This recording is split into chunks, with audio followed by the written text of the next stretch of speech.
bintu byose yiriwemo ntabwo ari ngombwa ngo abizane mu gitsina cyawe. Banza umubwire akarabe.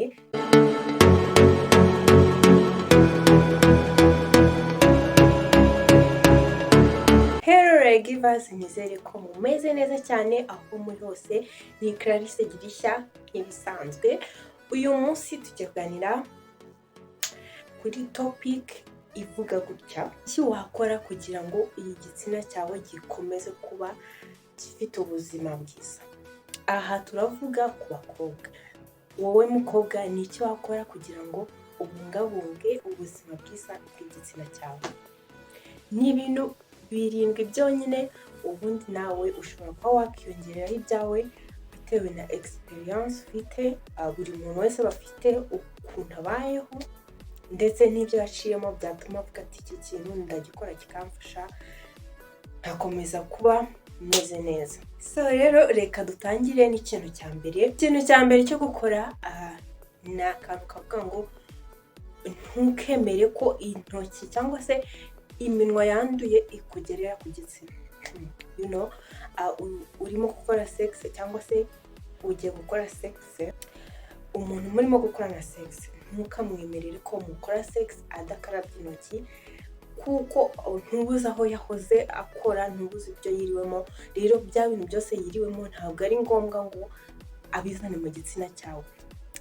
Banza umubwire akarabe, icyo gikorwa mu cyubahe, aze kugukoraho intoki zo zizeye, uzi neza ko asa neza. Ikindi bavuze ni ku minwa. Iminwa nayo mu gihe wakoze sex umuntu agakoresha iminwa ku gitsina cyawe, nabwo ashobora kuba yagutera ibibazo, kuko gukoresha iminwa mu gihe cy'imibonano mpuzabitsina ikaba yakora mu gitsina gore bishobora kuba byatera indwara yitwa BV cyangwa se bacteria vaginosis. Iyo ndwara rero iyo igufashe hari igihe utagira ibimenyetso, ariko hari n'igihe itera kuba wagira ururenda runuka cyangwa se ugatangira kwishimagura. Ni wowe wo kuba careful ku ntoki cyangwa se n'iminwa wemerera ko bikugerera mu gitsina, kuko byose haba hari risk ko hari ingaruka byakugiraho.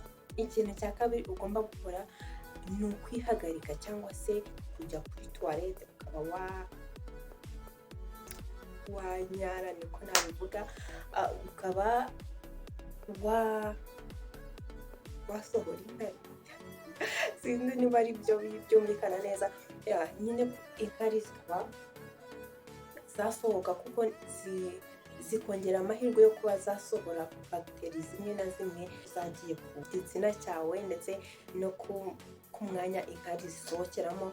Bikaba byagufasha kuba za mikorobe zajya hanze zikava ku mubiri wawe, noneho ukaba wagira amahirwe menshi yo kuba utarwara UTI cyangwa se urinary tract infection, za infection zifata mu myanya y'inkari. Mbaka ko kantu nako kazagufasha igihe cyose umaze gukora sex.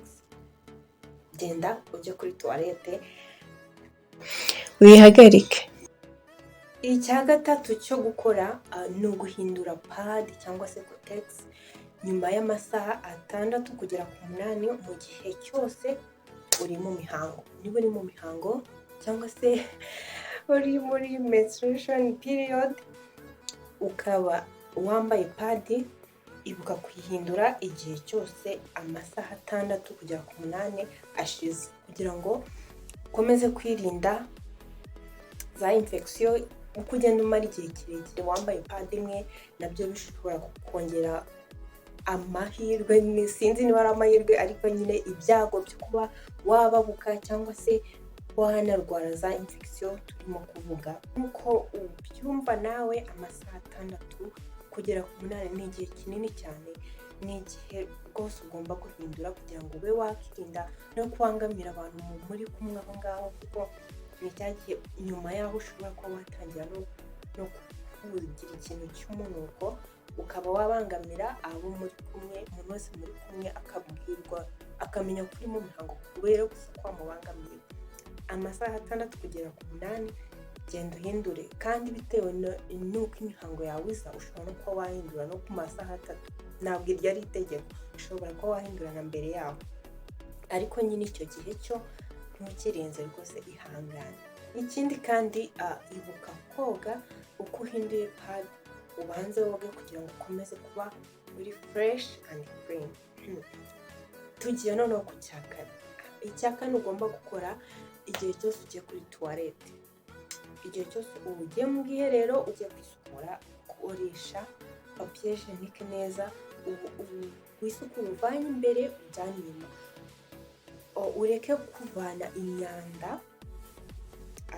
inyuma uyizana imbere, kuko iyo uvanye inyuma uzana imbere uzana imyanda ukaba wayinjiza ku gitsina cyawe, kandi umwanya mwibarukiro w'umugore cyangwa se icyo twita vagina mu cyongereza, ni ahantu uba ugomba kurinda kuba hagera imyanda yo mu kindi gice cyose cy'umubiri, haba yaba imyanda iva mu kanwa, yaba imyanda iva ku kindi gice cyose cy'umubiri, uba ugomba kuyirinda kuba yagera hariya hantu.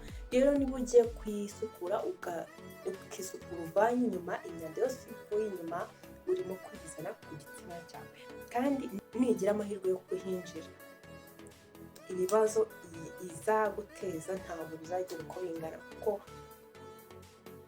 ni hahandi utangira kumva urimo kwishimagura, cyangwa se umwuka urimo kuva mu gitsina cyawe atari umwuka mwiza. Rero niba ugiye kuri toilette, ibuka kwisukura uvanye imbere ujyane inyuma. Tugeze ku cya gatanu cyo gukora, irinde kugirana imibonano mpuzabitsina idakingiye n'umuntu utari umugabo wawe.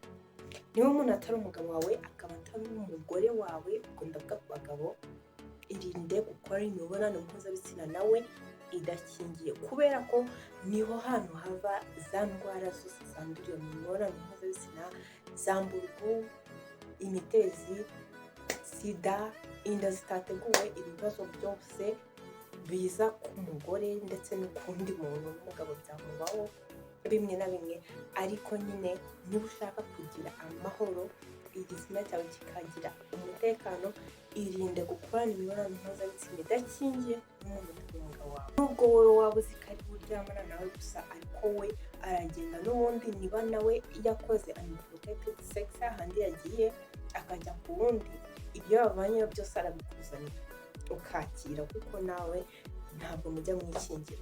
Rero please my sister, protect your vagina, protect your body, because you are not trash. Rero umusexual partner wawe ntabwo ari wowe uzamwigisha fidelity cyangwa se ubudahemuka, kuko umuntu niwe wiyigisha, niwe wihitiramo icyo gukora. Fidelity ye ushobora kuba ntacyo wayikoraho, ariko rinda umubiri wawe, rinda umubiri wawe ibibazo, indwara, ubundi ukomeze kugira ubuzima bwiza. Icya gatandatu, igihe cyose ugiye muri dushe, ugiye koga neza ku gitsina cyawe, oza hano inyuma, oza inyuma hano twita kuri valve, aba ariho woza, woge neza, ubone ko imyanda ihavuye, ariko wirinde gucengeza intoki ngo ujye kwirirwa wiha akazi katakureba. Kiriya ni igice cy'isukura, imyanda yose ikaza inyuma, ukabona ururinda rurasohotse rurisohora. Ntabwo ari wowe wo kujya gufata akazi ko kujya gucengeza n'intoki ngo urimo gukoramo isuku, oya. Niba unafite ikibazo ukaba wumva watangiye kuzana rwa rurinda runuka, cyangwa se wumva nyine ya mpumuro idasanzwe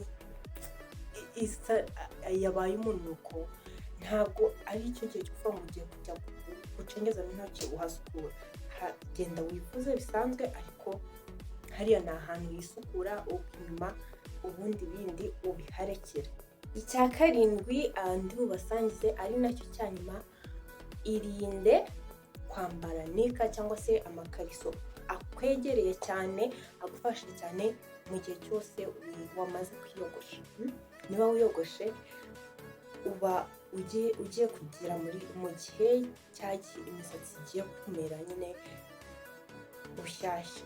Rero irinde kwambara amakariso aguhambiriye cyane ku buryo uri bubangamire ya process yo kuba imisatsi igiye kumera, kuko niba utangiye kwambara ya makariso aguhambiriye, ni cya gihe imisatsi iri buzamuke ikajya ibura ubuhumekero, ugasanga yatangiye kwicengeza mu mubiri, ugatangira kuzana imiburu. So tujya kuzamuka, noneho wasanga uhora muri ya makarisa guhambiriye cyane, ukihengeka ukuntu, ukihengekera mu rugo. Noneho hahandi hahengamiye harabyimba, ukisanga nyuma y'iminsi 3-2 watangiye kuzana imiburu, wabaye imiburu gusa.